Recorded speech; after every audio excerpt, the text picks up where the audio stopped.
Hello everyone, pets lover Raj இவர் என்ன சொல்லியிருந்தாருன்னா, artemia வந்து நம்ம மோட்டர் இல்லாமல் ஆச் பண்ணுறது எப்படி அப்படின்ற மாதிரி ஒரு வீடியோ பண்ணுங்க அப்படின்னு சொல்லியிருந்தாரு. ஸோ இதுக்கு நம்ம வடக்கன் ப்ரோ தான் துணை கூப்பிட்டுக்கிட்டோம். அவரோட ஐடியா தான் இது. ஒரு பாட்டிலை வந்து 2 ஸ்லைஸாக கட் பண்ணி எடுத்துக்கலாம். அதாவது சென்டர் பீஸ் மட்டும் தான் நமக்கு தேவை.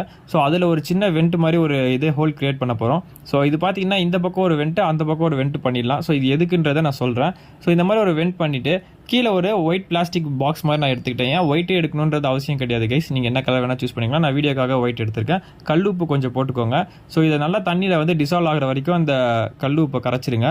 அதுக்கப்புறமா நம்ம என்ன பண்ணோம்னா, ஆர்டிமியா டேப்லெட்ஸை ஓப்பன் பண்ணி கொஞ்சோண்டு போட்டுக்கோங்க. நான் வீடியோக்கு பர்பஸ்க்காக பண்ணேன். ஸோ அதனால் கொஞ்சோண்டு போட்டுக்கோங்க. உங்களுக்கு எவ்வளோ தேவையோ அந்த அளவு போட்டுக்கோங்க. ஆர்டிமியாலாம் ஆச் ஆன அப்புறம் எக்ஸல்ஸ்லாம் மேலேயே தங்கிடும். அந்த 2 வெண்ட் வெளியே எக்ஸிட் ஆகிட்டு இந்த முனைக்கு வந்து நின்றுங்க. இதை இங்க் ஃபில்லர்ஸ் வரையா ஈஸியாக நம்ம கலெக்ட் பண்ணி வெளியே எடுத்துக்கலாம். 24 ஹவர்ஸ் எனக்கு இவ்வளோ ஆர்டிமியா கிடச்சிது. 36 ஹவர்ஸ் வரைக்கும் வெயிட் பண்ணுங்கள். நிறைய ஆர்டிமியா ஆச் ஆகிடும். இந்த வீடியோ உங்களுக்கு பிடிச்சிருந்தா நம்ம சேனலை சப்ஸ்கிரைப் பண்ண மறந்துடாதீங்க.